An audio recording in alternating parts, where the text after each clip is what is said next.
The city was waking up, or perhaps it never truly slept. I was part of its hurried rhythm that morning. My train was scheduled to depart soon. Very soon. I moved quickly, a blur against the slow dawn. My mind raced ahead, already on the platform, already on the journey. There was an important meeting, a chance I could not afford to miss. Every second felt precious, slipping away like sand.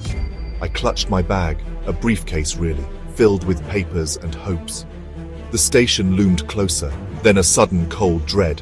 My hand went to my pocket, then the other, empty, my wallet. It was not there. I stopped. The world seemed to stop with me for a moment. Panic began to bloom, cold and sharp in my chest. I searched my briefcase, papers flying. Nothing. Just documents and a pen. No wallet, no money, no way to buy a ticket, no way to reach my destination. The important meeting, the opportunity, all felt like they were dissolving. Despair is a heavy coat to wear. It settled on my shoulders there, near the station entrance. People rushed past. They had places to go. They had their wallets. I felt invisible, stranded. How could this happen? I was always so careful, always so organized. But not today. Today, fate had played a cruel trick. My mind replayed the morning, leaving the house, locking the door. Did I pick it up? I could not remember. The memory was a frustrating blank. A few old cycle rickshaws were parked nearby. Their drivers looked sleepy, waiting for the day's first fares. Could I ask for help? I had nothing to offer in return. The thought felt shameful. To beg for a ride. My pride stung. But the train, the meeting, what choice did I have?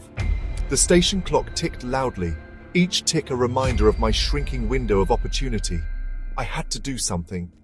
I took a hesitant step towards one of them, an old man with a weathered face. He sat on his rickshaw, a thin blanket draped over his legs. His eyes, though old, were clear. They watched me approach. I felt a lump in my throat. How do you ask for such a thing? Sir, I began, my voice barely a whisper. I have a problem. He listened patiently. He did not interrupt. He simply waited. The city's noise seemed to fade a little. It was just me and this old man under the vast morning sky. A silent understanding seemed to pass between us. I explained my situation. The lost wallet, the urgent train, the important meeting. My words tumbled out, a rush of anxiety and embarrassment. He nodded slowly. His face showed no surprise, no judgment, just a calm acceptance, as if he had heard many such stories before, or perhaps he understood the fragility of plans, the way life can change in an instant. He looked at me, then at his rickshaw. A moment of silence hung in the air. Then he smiled, a small, kind smile. "Get in, son," he said. His voice was gentle. "Where do you need to go?" I told him the station, the main entrance. It was not far, but too far to walk in the time I had left. He started to pedal. The rickshaw moved smoothly. We talked a little. He spoke of his life, of his children, of the struggles and the small joys. He did not complain. He spoke with a simple honesty. His words were like a balm to my frayed nerves. The city passed by, a blur of sights and sounds. We reached the station. I thanked him profusely. "I don't know how to repay you," I said, feeling helpless again. "I will find you. I will pay you back." He simply shook his head. He reached into his own small worn pouch. He pulled out a 10-rupee note. He pressed it into my hand. "For your journey," he said, "or for a cup of tea. Go, don't miss your train." I was stunned, speechless. His kindness was overwhelming, a gift I did not deserve. That 10-rupee note. It felt like a lifeline. It was not just money. It was so much more. It was hope. It was a stranger's belief in me. It was a reminder that goodness still existed in the world. I clutched it tightly. I managed to buy a platform ticket, just enough to get through. The train was there, waiting. I made it, just barely. As I sat, breathless, the image of the old man's smiling face stayed with me. His simple act had changed everything that morning. The 10 rupees helped me get a small meal later that day. It allowed me to make a crucial phone call. Small things, perhaps, but in that moment, they were enormous.